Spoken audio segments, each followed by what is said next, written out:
پایان کاربرد رسمی واتساپ، تلگرام و سیگنال در فرانسه. نخست وزیر فرانسه طی ابلاغیه‌ای استفاده از این سه پیامرسان بین‌المللی را در میان وزرا و مقامات ارشد دولتی ممنوع کرد. خانم الیزابت بورن از وزرای کابینه خواسته حداکثر تا پایان سال جاری میلادی پیامرسان‌های خارجی را کنار گذاشته و از پیامرسان بومی فرانسه به نام اولوید استفاده نمایند.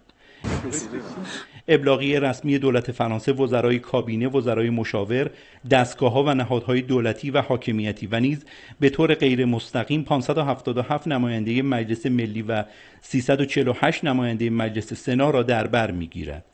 این دستورالعمل دولت درباره استفاده از پیامرسان داخلی و بومی و شروع آن از مقامات ارشد دولتی بازتاب مثبتی در افکار عمومی فرانسه داشته است. به طور کلی در سالهای اخیر ناامنی برنامه‌های مجازی برای همه دردسرساز شده. اپلیکیشن بومی اولوید هنوز فراگیر نشده، اما من از آن استقبال می‌کنم. اولوید پیامرسان بومی فرانسه برای مردم این کشور ناشناخته بوده و تاکنون بیش از 100,000 کاربر از آن استفاده کردند. از نظر کارشناسان ایمنی وب، کاربرد این پیامرسان در حوزه دولتی بیشتر برای افزایش ضریب امنیت در ارتباطات و داده‌های مهم و محرمانه است. اولوید بسیار ساده است. این یکی از برنامه‌های کاربردی و شبکه‌های اجتماعی در دنیاست که فضای ایمنی را برای کاربران فراهم می‌کند.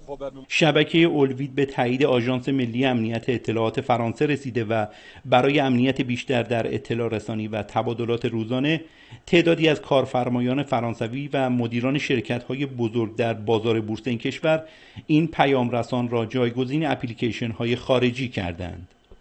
این بومیسازی شبکه‌های اجتماعی در دولت فرانسه پس از آن صورت می‌گیرد که تلفن همراه امانوئل مکرون رئیس جمهور فرانسه توسط نرم افزار جاسوسی رژیم صهیونیستی یعنی پگاسوس جاسوسی شد.